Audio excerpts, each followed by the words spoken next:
Order houses. Mail order house அப்படின்னா என்ன சொல்லுவாங்க அப்படின்னா, அஞ்சல் வழியாக வியாபாரம் செய்யக்கூடியதான் நம்ம மெயில் ஆர்டர் ஹவுஸ்ன்னு சொல்கிறோம். அது எப்படி செய்கிறாங்க? Mail order houses are the retail outlets that sell their merchandise through mail. So எந்த மாதிரியான பிஸ்னஸ் பண்ண? Retail outlets. ஸோ சிறு சிறு வணிகம் செய்யக்கூடியது அந்த மெயில் ஆர்டர் பிஸ்னஸ் அப்படின்னு சொல்கிறோம். சரிங்களா? தென் இது எப்படி பண்ணுறாங்க அப்படின்னா, கஸ்டமர்கிட்ட இருந்து ஆர்டரை வாங்கிட்டு அந்த பொருளை வந்து த்ரூ போஸ்ட் ஆஃபீஸ் மூலமாக அவங்களுடைய வீட்டுக்கு அந்த பொருளை வந்து அனுப்பி வைக்கக்கூடிய பிஸ்னஸ் தான் வந்து மெயில் ஆர்டர் ஹவுசஸ் அப்படின்னு சொல்கிறோம். There is generally no direct personal contact between the buyers and the sellers in this type of trading. So இதில் பார்த்தீங்க அப்படின்னா there is no personal contact. யாருக்கு? பையரும் செல்லரும் நேரடியாக சந்தித்து கொள்ள மாட்டார்கள். சரிங்களா? இந்த மாதிரியான பிஸ்னஸில். சரிங்களா?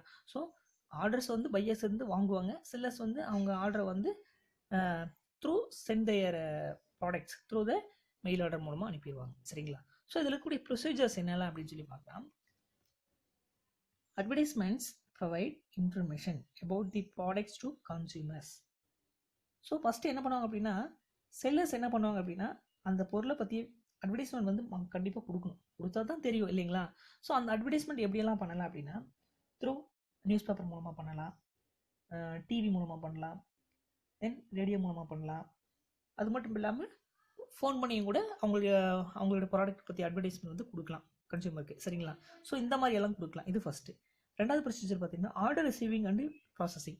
ஸோ இந்த மாதிரி அடுத்தது ஃபஸ்ட்டு நம்ம அந்த ப்ராடக்ட் பற்றி அட்வர்டைஸ்மெண்ட் கொடுத்ததுக்கப்புறம் ஆர்டர் வந்து ரிசீவ் பண்ணிப்போம். எப்படி ரிசீவ் பண்ணிக்கோ அப்படின்னா, த்ரூ கன்சியூமர் மூலமாக ஃபோன் மூலமாக வந்து நம்ம என்ன பண்ணுவோம்னா அந்த ஆர்டரை வந்து ரிசீவ் பண்ணிப்போம். ஆன் ரிசீவிங் தி ஆர்டர்ஸ் வாங்கினதுக்கப்புறம் the goods are sent to the customers. அனுப்பிடுவோம். எப்படி? Through the post office by value payable post. VPP மூலமாக போஸ்ட் ஆஃபீஸ் மூலமாக என்ன பண்ணோம்னா, வாங்கின ஆர்டரை வந்து ஆர்டருக்கு உண்டான பொருளை வந்து நம்ம போஸ்ட் ஆஃபீஸ் மூலமாக பேக்கிங் பண்ணி நம்ம அவங்களுக்கு அனுப்பிடுவோம். அடுத்து ரிசீவிங் பேமெண்ட்ஸ். எப்படி பேமெண்ட் வந்து வாங்கிக்கிறோம் அப்படின்னா, தி customers may be asked to make full payment in advance or at the time of receiving the goods. In this agreement there is no risk of bad debt. இங்கே பார்த்தீங்க அப்படின்னா ஒன்று அட்வான்ஸாக payment வாங்கிக்குவோம், அல்லது எப்போ கூட்ஸ் வந்து டெலிவரி ஆகுதோ அந்த மாதிரி டெலிவரி ஆனதுக்கப்புறம் ஃபுல் செட்டில்மெண்ட் வந்து பண்ணுவாங்க. சரிங்களா? ஸோ இந்த மாதிரி செட்டில்மெண்ட் வந்து உடனுக்குடன் ஆகிறதுனால இங்கே பார்த்தீங்க அப்படின்னா there is no bad dept, no risk of bad dept. Bad டெப்ட் ஏற்பதற்கான அந்த வாராக்கடன் ஏற்பதற்கான வாய்ப்புகளே இல்லை. சரிங்களா? Next perishable goods like milk R not suitable for sale by mail order. அதாவது பெரிசபிள் கூட்ஸ் நம்ம சொல்லலாம், காய்கள், பழங்கள், மீன், சரிங்களா, முட்டை. ஸோ இந்த மாதிரியான கூட்ஸ் வந்து என்ன ஆகாது அப்படின்னா இந்த மெயில் ஆர்டர் பிஸ்னஸ் வந்து சூட் ஆகாது. Not suitable goods. சரிங்களா? இந்த பெரிசபிள் கூட்ஸ் எல்லாம் இந்த மெயில் ஆர்டர் பிஸ்னஸுக்கு பொருந்தாது. சூட்டபிள் கூட்ஸ் லைக் எந்த மாதிரியான கூட்ஸ் எல்லாம் இது செட் ஆகும் அப்படின்னா, புக்ஸு, வாட்சஸ்ஸு. ஸோ இந்த மாதிரியான கூட்ஸ் எல்லாம் வந்து இந்த மெயில் ஆர்டர் பிஸ்னஸுக்கு வந்து பொருந்தும். நெக்ஸ்ட்டு நம்ம பார்க்குறது ஆட்டோமேட்டிக் வெண்டிங் மிஷின், ஏவிஎம் என்று சொல்லுவோம். ஆட்டோமேட்டிக் வெண்டிங் மிஷின்னா அதாவது தானியங்கி விற்பனை இயந்திரம் அப்படிங்கிறது நம்ம ஆட்டோமேட்டிக் வெண்டிங் மிஷின். ஸோ இது என்னன்னு பாருங்கள். Automatic vending machine is a new form of direct selling. இது பார்த்திங்க அப்படின்னா அந்த தானியங்கி விற்பனை இயந்திரம் பார்த்திங்க அப்படின்னா பொருளை வந்து நேரடியாக வந்து கஸ்டமருக்கு வந்து விற்கும். அதை தான் வந்து ஆட்டோமேட்டிக் வெண்டிங் மிஷின் சொல்கிறோம். அது எப்படி? It is a machine operated by coins or token. So இதில் இந்த மெஷினில் பார்த்தீங்கன்னா நம்ம ஒன்று காயின் போடணும், இல்லைன்னா டோக்கன் போடணும். அதை போட்டோன்னா ஆட்டோமேட்டிக்காக அந்த கூட்ஸை வந்து நமக்கு டெலிவரி பண்ணும். The buyer interest the coin or the tokens into the machine by receives a specified quantity of product from the machine. So அந்த பையர் எவ்வளோ வேல்யூபிள் உள்ள அந்த டோக்கனோ இல்லை காயினோ போடுறாரோ அதற்கு ஏற்றவாறு அந்த மெஷின் வந்து நமக்கு ப்ராடக்ட் வந்து கொடுக்கும், டெலிவரி வந்து பண்ணும். சரிங்களா? AVMs are placed at a convenient location such as railway stations, airports, petrol pumps etcetera. So இந்த மெஷின் பார்த்திங்க அப்படின்னா எங்கெல்லாம் இருக்குது அப்படின்னா மேக்ஸிமம் பார்த்திங்க அப்படின்னா railway station, airport, petrol pump இந்த மாதிரி ஏரியாக்கள் அதிகமாக இருக்கும்.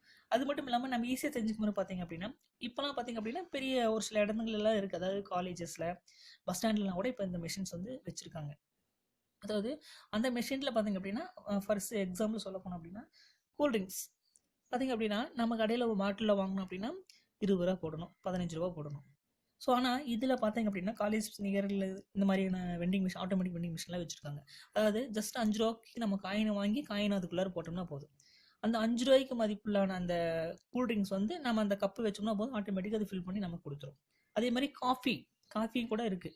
நம்ம என்ன பண்ணோம், 5 ரூபாய்க்கு ஒரு 10 ரூபாய்க்கு காஃபி வாங்கணும் அப்படின்னா காயின் அதுக்குள்ளார போட்டோம்னா போதும், கப்பு வச்சோம்னா 10 ரூபாய்க்கு கரெக்டாக அந்த கப்பில் வந்து நமக்கு காஃபி வந்து கொடுக்கும். ஸோ இதுதான் ஆட்டோமேட்டிக் வெண்டிங் மிஷின்ஸ் அப்படின்னு சொல்லக்கூடியது. ஓகேங்களா? ஸோ ஃபார் எக்ஸாம்பிள் சொல்லியிருப்பாங்க, ஆவின் டெய்ரி மில்க் த்ரூ ஏவிஎம்எஸ். அதாவது ஆவின் நம்ம பால் வேணும் அப்படின்னா அந்த டோக்கனை போட்டோம் அப்படின்னா அதாவது என்ன மதிப்பிலான டோக்கன் போட்டோமோ அதுக்கேற்ற மாதிரி நமக்கு பேக்கெட் வந்து டெலிவரி பண்ணும். சரிங்களா? ஸோ இதுதான் ஆட்டோமேட்டிக் வெண்டிங் மிஷின் அப்படின்னு சொல்லக்கூடியது. அடுத்து ஷாப்பிங் மால்ஸ் அப்படின்னா என்ன அப்படின்னா, பெரிய பெரிய ஷாப்பிங் மால்ஸ் எல்லாம் இருக்கும் பார்த்தீங்களா, வணிக வளாகங்கள், அதை தான் நம்ம ஷாப்பிங் மால்ஸ் அப்படின்னு சொல்கிறோம். Shopping malls are developed due to change in departmental stores in modern time. So இந்த வணிக வளாகங்கள் பார்த்தீங்க அப்படின்னா இந்த நவீன காலத்திற்கு ஏற்றவாறு வளர்ச்சியடைஞ்சிட்டு தான் இருக்குது. சரிங்களா? ஸோ அதெல்லாம் வந்து ஷாப்பிங் மால்ஸ் அப்படின்னு சொல்கிறாங்க. A shopping mall functions in a multi storey building. இது பார்த்தீங்க அப்படின்னா மல்டி ஸ்டோரி, இதில் வந்து பார்த்தீங்க அப்படின்னா பெரிய பெரிய அடுக்குமாடி கட்டிடத்தில் தான் இருக்கும். அதில் பார்த்தீங்க அப்படின்னா சிறிய சிறிய கடைகளும் தனித்தனியாக உரிமையாளர்கள் கொண்டு இருக்கும். பாருங்க, many small to big shops are commenced under the separate ownership. So நிறைய பில்டிங்ஸ் இருக்கும், நிறைய ஷாப்பிங் கடை தனித்தனியாக வச்சுருப்பாங்க. ஆனால் ஓனர்ஷிப் பார்த்தீங்கன்னா டிஃப்ரெண்ட், செப்பரேட் ஓனர்ஸ் தான் இருப்பாங்க. சரிங்களா? ஸோ துணி கடை ஒன்று இருக்கும், டாய்ஸ் கடை இருக்கும், தென் மளிகை கடை இருக்கும். மளிகை கடை மீன்ஸ் அதாவது டிபார்ட்மெண்டல் ஸ்டோர் மாதிரி வச்சுருப்பாங்க. தென் ஸ்போர்ட்ஸு. ஸோ இந்த மாதிரி தனித்தனியாக அந்த வணிக வளாகத்தில் வந்து வச்சுருப்பாங்க. ஆனால் ஓனர்ஷிப் வந்து ஒவ்வொருத்தரும் அந்த கடைக்கு வேறுபட்டவர். சரிங்களா? Separate ownership. Various types of branded goods of daily requirement and luxuries products are available. So இங்கே பார்த்திங்க அப்படின்னா நிறைய வகையான பிராண்டடான குட்ஸ் எல்லாம் வந்து நமக்கு தினமும் தேவைப்படக்கூடிய பொருட்கள் அனைத்தும் இங்கே வந்து கிடைக்கும் ஷாப்பிங் மாலில். அடுத்தது modern facilities such as refreshment hall, entertainments for children, Wi-Fi, auditorium, etc. are provided in shopping mall. So இந்த ஷாப்பிங் மாலில் பார்த்தீங்க அப்படின்னா ரெஃப்ரெஷ்மெண்ட் ஹால் வச்சுருப்பாங்க. அடுத்து என்டர்டெயின்மெண்ட்டுக்காக சில்ட்ரனுக்காக ஒரு சில இதெல்லாம் வச்சுருப்பாங்க. அப்புறம் வைஃபை வச்சுருப்பாங்க, ஆடிட்டோரியம் வச்சுருப்பாங்க. சரிங்களா? ஸோ இது எல்லாமே வந்து பார்த்தீங்க அப்படின்னா கஸ்டமருடைய சாட்டிஸ்ஃபைடுக்காக இந்த மாதிரியெல்லாம் வந்து ரெஸ்ட் ரூம் வச்சுருக்கிறது, கார் பார்க்கிங், தென் சில்ட்ரன்ஸ் பிளேயிங் கிரவுண்டு, இந்த மாதிரியெல்லாம் ஏற்படுத்தி கொடுத்து அட்ராக்ட் பண்ணக்கூடிய வகையில் வந்து இந்த ஷாப்பிங் மாலில் ஏற்படுத்துகிறாங்க. ஃபார் எக்ஸாம்பிள் பார்த்தீங்க அப்படின்னா ஃபோரம் இன் சென்னை, இது வந்து எக்ஸாம்பிளாக நம்ம வந்து சொல்லலாம். அடுத்தது டெலிமார்க்கெட்டிங் பார்த்தீங்க அப்படின்னா telemarketing can be divided into two parts. இதை வந்து 2 வகையாக பிரிக்கலாம். அது என்ன டெலிமார்க்கெட்டிங் அப்படின்னா என்ன பாருங்க, first one is telephonic marketing, ரெண்டாவது டெலிவிஷன் மார்க்கெட்டிங் அப்படின்னு 2 வகையாக பிரிக்கலாம். இதை நீங்கள் பார்த்தோன்னா உங்களுக்கு புரிஞ்சிருக்கும். டெலிஃபோனிக் மார்க்கெட்டிங் அப்படின்னா என்ன சொல்கிறாங்க அப்படின்னா, ஸோ நம்மக்கிட்ட இருக்கிற மொபைல் ஃபோன் மூலமாக அல்லது லேண்ட்லைன் மூலமாக ஃபோனை வந்து ஃபோன் பண்ணி கஸ்டமரோட ஆர்டர் வாங்கி அதுக்கப்புறம் நம்ம குட்ஸ் சென்ட் பண்ணுறது, இது ஒன் ஆஃப் தி மார்க்கெட்டிங். அடுத்தது டெலிவிஷன் மார்க்கெட்டிங் அப்படிங்கிறத நம்ம என்னென்னு பார்க்கலாம். Potential customers are contracted through telephone or mobile to provide information about the products. So கஸ்டமருக்கு எப்படி நம்ம விற்பவர்கள் பார்த்தீங்க அப்படின்னா அந்த பொருளை வாங்கக்கூடிய திறன்மிக்கவர்களை வந்து யாருன்னு தெரிஞ்சுட்டு அதுக்கேற்ற மாதிரி தொலைபேசியிலையோ அல்லது கைபேசி வழியாகவோ ஃபோன் பண்ணி அந்த பொருளை பற்றிய சேவைகளை பற்றி விரிவாக எடுத்து சொல்லி நம்ம அட்ராக்ட் பண்ணுறது. ஸோ இதை தான் வந்து டெலிஃபோனிக் மார்க்கெட்டிங் அப்படின்னு சொல்கிறது. Willing customers visit the office and place the orders. So விருப்பமுள்ள அந்த கஸ்டமர்ஸ் பார்த்தீங்க அப்படின்னா அந்த பொருளை வந்து ஆர்டர் பண்ணுவாங்க. This method is useful for loan financing, insurance services, credit card etcetera. So இது யாருக்கெல்லாம் பொருந்தும் அப்படின்னு சொல்லி சொன்னாங்க அப்படின்னா, ஸோ இந்த இன்சூரன்ஸ், ஃபினான்சிங், கிரெடிட் ஃபெசிலிட்டிஸ் கொடுக்குறவங்க, லோன் கொடுக்குறவங்க, தென் கிரெடிட் கார்டு, இந்த மாதிரியான இதுக்கெல்லாம் வந்து இந்த தொலைபேசி வழியாக டெலிஃபோனிக் மார்க்கெட்டிங் வந்து செட் ஆகும். No middleman in this marketing and cost reduced accordingly. So இங்கே பார்த்தீங்க அப்படின்னா மிடில்மேன்ஸ் அப்படிங்கிறது யாருமே கிடையாது. சரிங்களா? ஸோ டைரெக்டாக வந்து பொருளை வந்து மிடில்மேன்ஸ் இல்லாமல் கஸ்டமருக்கு போய் ரீச் ஆகக்கூடிய ஒன் ஆஃப் தி மார்க்கெட்டிங் தான் இது டெலிஃபோனிக் மார்க்கெட்டிங். அடுத்தது டெலிவிஷன் மார்க்கெட்டிங் அப்படின்னு எதுனா அதாவது தொலைக்காட்சி வழியாக மார்க்கெட் பண்ணுறது. பாருங்க, in this method customers are attracted by providing full information of product or services through TV demonstrations. நம்ம பார்த்துருப்போம், அதாவது நேப்டாலெல்லாம் பாருங்கள், நம்ம டிவி சேனல் நேப்டாலு, அது மட்டும் இல்லாமல் ஒரு சில அந்த லோக்கல் சேனல்லையும் கூட காட்டுவாங்க. அதாவது இதில் என்ன பண்ணுவாங்க அப்படின்னா, அந்த ப்ராடக்ட்டை பற்றிய இன்ஃபர்மேஷன் வந்து போட்டு காமிச்சிட்டே இருப்பாங்க. அதாவது ட்ரெஸ் மெட்டீரியல், அப்புறம் இந்த டேபிள் மெட்டு, தென் மொபைல் ஃபோன்ஸ், அப்புறம் அந்த வெயிட் லாஸ் குறைக்கக்கூடிய அந்த பெல்ட்டு. ஸோ இந்த மாதிரி ஒவ்வொன்றையும் வந்து போட்டு காமிச்சிட்டே இருப்பாங்க. ஸோ இது போட்டு காமிக்கிறத நோக்கம் என்ன அப்படின்னா, ஸோ அந்த பொருளை வந்து வாங்க வைக்கணும், டெலிவிஷன் மூலமாக அந்த பொருளை வந்து அவங்க காமிச்சு அதை வந்து வாங்க வைக்கணும் அப்படிங்கிற நோக்கத்தோடு செயல்படக்கூடியது தான் வந்து டெலிவிஷன் மார்க்கெட்டிங் அப்படின்னு சொல்கிறோம். Customers are given either phone number or name of the website to place the order. So அவங்க வந்து ஃபோன் நம்பர் கொடுப்பாங்க. அதில் பார்த்தீங்கன்னா, நான் இந்த பொருள் வேணுமா, ஆர்டர் பண்ணுங்க இந்த நம்பருக்கு அப்படின்னு சொல்லி அவங்களே அதில் சொல்லுவாங்க, அல்லது வெப்சைட் சொல்லுவாங்க. ஸோ அது மூலமாக என்ன பண்ணலாம், கஸ்டமர் வந்து அந்த பொருளை வந்து ஆர்டர் போட்டுக்கலாம்.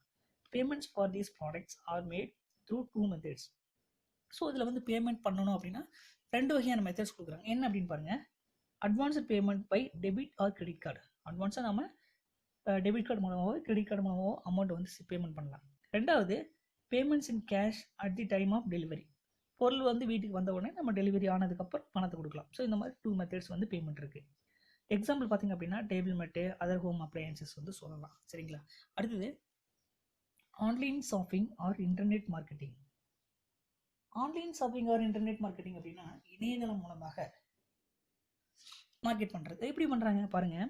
தி manufacturers or the intermediaries place the advertisement of their products on different media of internet like email, portal and browser.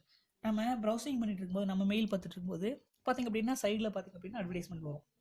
அப்படி இல்லைன்னா வேறு ஏதாவது ஒரு விஷயம் நம்ம கூகுளில் ரீட் பண்ணிட்டு இருக்கும்போது பார்த்திங்க அப்படின்னா சைட்லேயோ இல்லை கீழேயோ பார்த்திங்க அப்படின்னா அட்வர்டைஸ்மெண்ட் வரும். ஸோ அதை தான் ஆன்லைன், அதை தான் என்ன சொல்லணும்னா online shopping or internet marketing அப்படின்னு சொல்லுது. அதாவது நாம் வேற ஒரு விஷயத்தை பார்த்துட்டு இருக்கும்போது நமக்கு வந்து அந்த ஆடு வந்து வரும், அதை பார்த்து நாம் வந்து பொருள் வாங்குறோம் பார்த்தீங்களா. ஸோ அதை தான் online shopping or internet marketing அப்படின்னு சொல்கிறது.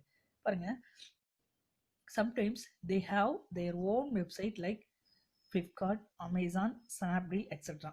ஸோ அது மட்டும் இல்லாமல், ஸோ இதையும் சொல்லலாம், ஃப்ளிப்கார்ட், அமேசான், ஸ்னாப்டீல் இதையும் கூட online shopping or internet marketing அப்படின்னு சொல்லலாம். சரிங்களா. The customers compare the products of competitors by observing such advertisements and select the product through internet and make the payment through online or cash on delivery. So இந்த மாதிரியும் கூட நம்ம என்ன பண்ணலாம் அப்படின்னா, கஸ்டமருக்கு வந்து ஆர்டர் வாங்கிட்டு ஸோ பேமெண்ட் எப்படி பண்ணணும் அப்படின்னா த்ரூ ஆன்லைன் மூலமாகவும் பண்ணலாம். எப்படி, நம்மக்கிட்ட இருக்கக்கூடிய அந்த டெபிட் கார்டு இல்லை கிரெடிட் கார்டு அந்த நம்பரை போட்டு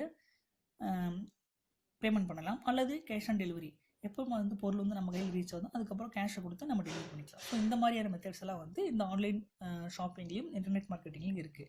சரிங்களா. அடுத்தது, because of the options of middleman, showroom expenses etcetera. So இதில் பார்த்தீங்க அப்படின்னா மிடில்மேன்ஸும் யாரும் கிடையாது, ஷோரூம் செலவும் கிடையாது.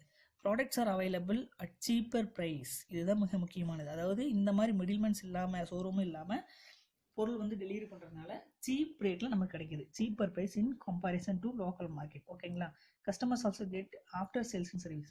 அதுக்கப்புறம் சேல்ஸ் பண்ணிட்டா அதோட முடியுதில்ல, சேல்ஸ் அண்ட் சர்வீஸும் கூட இந்த மாதிரியான ஆன்லைன் ஷாப்பிங்கில் பண்ணி கொடுக்குறாங்க. நெக்ஸ்ட் நம்ம பார்க்க போகிறது role of chambers of commerce and industry associations. அதாவது தொழில் வர்த்தக சங்கங்களினுடைய பங்கு என்ன அப்படின்னு சொல்லி பார்க்கலாம். The Chamber of Commerce and Industry is an association of business and industrial houses like merchants, financiers, manufacturers, etc. அதாவது இந்த இந்த வாணிகம், அந்த தொழிலமைப்புடைய கூட்டமைப்பு அப்படிங்கிறது பார்த்தீங்கன்னா ஒரு நாட்டினுடைய மாநிலத்தில், ஸ்டேட்லேயோ அல்லது டிஸ்ட்ரிக்ட்லேயோ அங்கே இருக்கக்கூடிய யார், மெர்ச்சன்ட்ஸ் தொழிலதிபர்கள், ஃபினான்சியர்ஸ், மேனுஃபேக்சரர்ஸ் எக்ஸெட்ரா. ஸோ அங்கே இருக்கக்கூடிய தொழிலதிபர்கள், வியாபாரிகள், நிதியாளர்கள், இவங்க எல்லாருமே ஒன்று சேர்ந்து உருவாக்கப்பட்ட ஒரு சங்கம் தான் சேம்பர்ஸ் ஆஃப் காமர்ஸ் அப்படின்னு சொல்லக்கூடிய. சரிங்களா. தென் சரி, இது எதுக்காக ஏற்படுத்துகிறாங்க?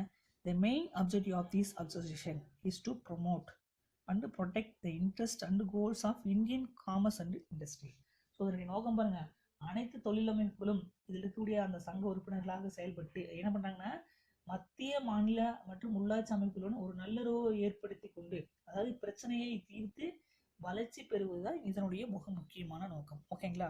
These associations are non-profit making organization and its members are institutional members. So இந்த நோக்கம், இந்த வாணிபம், இந்த தொழில் நலன் காக்கக்கூடிய இந்த லாப நோக்கற்ற அமைப்பாகத்தான் இந்த அசோசியேஷன் வந்து செயல்படுது. சரிங்களா? இதுக்காக அவங்க எந்த ஒரு லாப நோக்கற்ற ஒரு அமைப்பு தான் இந்த chamber of commerce and industry association என்று சொல்லக்கூடியது. சரிங்களா? நெக்ஸ்ட், ஆக இது என்ன, இதனுடைய நோக்கம் என்ன அப்படின்னா, வியாபாரம் பண்ணக்கூடியவங்களுடைய பிரச்சனையை வந்து தீர்க்கணும் அப்படிங்கிற நோக்கத்தோடு இந்த அசோசியேஷன் செயல்படும். சரிங்களா? அடுத்து வாங்க கீழே 1 by 1 பார்க்கலாம். இதனுடைய ஃபங்க்ஷன்ஸ் என்னென்ன அப்படின்னு சொல்லி, செயல்பாடுகள் என்னென்ன அப்படின்னு பார்க்கலாம். The act as national guardians of trade, commerce and industry. So இவங்க பார்த்தீங்க அப்படின்னா, இந்த சங்கம் பார்த்தீங்கன்னா நாட்டில் உள்ள அனைத்து வியாபார, வர்த்தக மற்றும் தொழிற்சாலைகளுக்கு ஒரு கார்டியனாக வந்து செயல்படக்கூடியவங்க இந்த அசோசியேஷன். சரிங்களா? ஒரு பாதுகாவலராக செயல்படுவார்கள். அடுத்தது அங்கே இருக்கக்கூடிய வியாபாரம், நாட்டில் இருக்கக்கூடிய இந்த வர்த்தகர்கள், வணிகர்கள், இவர்கள் எல்லாம் வந்து பார்த்தீங்க அப்படின்னா ஒரு கார்டியனாக வந்து இவங்க வந்து பாதுகாப்பாங்க. ஸோ அது வந்து இந்த ரோல் ஆஃப் தி சேம்பர்ஸ். அடுத்தது, the act as a catalyst in strengthening the internal trade of the country. அடுத்தது, ஒரு நாட்டுடைய உள்நாட்டு வியாபார அந்த பெருக்கத்திற்கு ஒரு ஆக்டிவா அதை உருவாக்கணும், இன்னும் ஸ்ட்ரென்தனிங் பண்ணணும் அப்படிங்கிற நோக்கத்தோடு இந்த ஒரு பலத்தை கொடுக்கக்கூடிய ஒரு தான் இந்த ரோல் ஆஃப் சேம்பர்ஸ். அடுத்தது, interact with government with regard to formulation and implementation of related policies. அடுத்தது, அந்த வியாபாரம் சம்பந்தமான அந்த தொழிற்சாலைகள் சம்பந்தப்பட்ட அந்த கொள்கைகளை, அந்த திட்டத்தை வந்து உருவாக்குவதிலும் அதனை வந்து நடைமுறைப்படுத்துவதிலும் அரசுடன் வந்து இணைந்து செயல்படுவதிலும் இவங்க வந்து முன்னோக்கியாக செயல்படுவார்கள். சரிங்களா? ஸோ இதுதான் இந்த role of chambers of commerce உடைய மிக முக்கியமான ஃபங்க்ஷன்ஸ். சரிங்களா? அடுத்தது, association of chambers in India. இந்தியாவில் இருக்கக்கூடிய ஒரு சில சங்கங்கள் என்னென்ன அப்படின்னு பார்க்கலாம். Federation of Indian chambers of commerce and industry, FICCI என்று சொல்லக்கூடியது. அதாவது எங்கே இருக்குன்னா நியூ டெல்லியில் இருக்கு. ஓகேங்களா? அடுத்தது, associated chamber of commerce and industry, ASSOCHAM அப்படின்னு சொல்லி சொல்றது. ரெண்டாவது, அடுத்தது, confederation of Indian industry, CII என்று சொல்லக்கூடியது சங்கங்கள். அடுத்தது, Madras chamber of commerce, Chennai. அடுத்தது, தமிழ்நாடு ட்ரேடர்ஸ் அசோசியேஷன். ஸோ இந்த மாதிரி இந்தியாவில் ஒரு சில சங்கங்கள் வந்து இருக்கு. சரிங்களா? அதுல இந்த 5 தான் ஒன் ஆஃப் தி சங்கங்கள். அடுத்தது, role of association of chambers. அடுத்தது, இந்த சங்கங்களுடைய பங்கு என்ன அப்படின்னு பார்க்கலாம். Transportation or inter state movement of goods. அதாவது டிரான்ஸ்போர்ட் மூலமா இன்னும் ஒரு நாட்டிலேருந்து, ஒரு ஸ்டேட்லேருந்து இன்னொரு ஸ்டேட்டுக்குள்ளார கூட்ஸை வந்து மூவ் பண்ணுறது எப்படி கொண்டு போகிறாங்க அப்படின்னு பார்த்தா, the chambers facilitate registration of vehicles, surface transport policies, construction of highways and road in promoting inter state movement of goods. So இந்த மாநிலங்களுக்கிடையே இருக்கக்கூடிய அந்த போக்குவரத்து விதிமுறைகள், அந்த நெடுஞ்சாலைகள், சரக்கு பரிமாற்றத்துக்கான அந்த வசதியை வந்து ஏற்படுத்தி கொடுப்பாங்க. யாரு? இந்த association or chamber of commerce. சரிங்களா? ரெண்டாவது, harmonisation CGST and SGST structure. இந்த மத்திய சரக்கு சேவை வரியும் மாநில சரக்கு சேவை வரியும் ஒருங்கிணைக்கக்கூடிய செயல்பாட்டையும் இந்த அசோசியேஷன் வந்து செஞ்சு கொடுக்குறாங்க. அடுத்தது, marketing of agro products and related issues. அடுத்தது பார்த்தீங்க அப்படின்னா, இந்த வேளாண் சம்பந்தப்பட்ட பொருட்கள் வந்து எப்படி இஷ்யூ பண்ணுறாங்க, எப்படி மார்க்கெட் பண்ணுறாங்கன்னு பார்க்கலாம். The association of agriculturalist and other federations interact with farming cooperatives to streamline local subsidies and format marketing policies for selling agro products. So இதில் பார்த்தீங்க அப்படின்னா, அந்த வேளாண் சம்பந்தப்பட்ட பொருட்களை வந்து விற்பனைக்கு திட்டமிட்டு அரசுகள் வந்து ஆலோசனையும் கூட வழங்குறாங்க இந்த சேம்பர் ஆஃப் காமர்ஸ். அடுத்தது, weights and measures and prevention of duplication of brands. அடுத்து என்ன பண்றாங்க பாருங்க, வெயிட்ஸ், அதாவது they help the government in formation and implementation of uniform policies in weights and measures and prevention of duplication of brands. அதாவது சரியான அளவு கொடுக்கணும். சரியான அளவுனா கரெக்டான எடை, மெஷர்மெண்ட் எடை.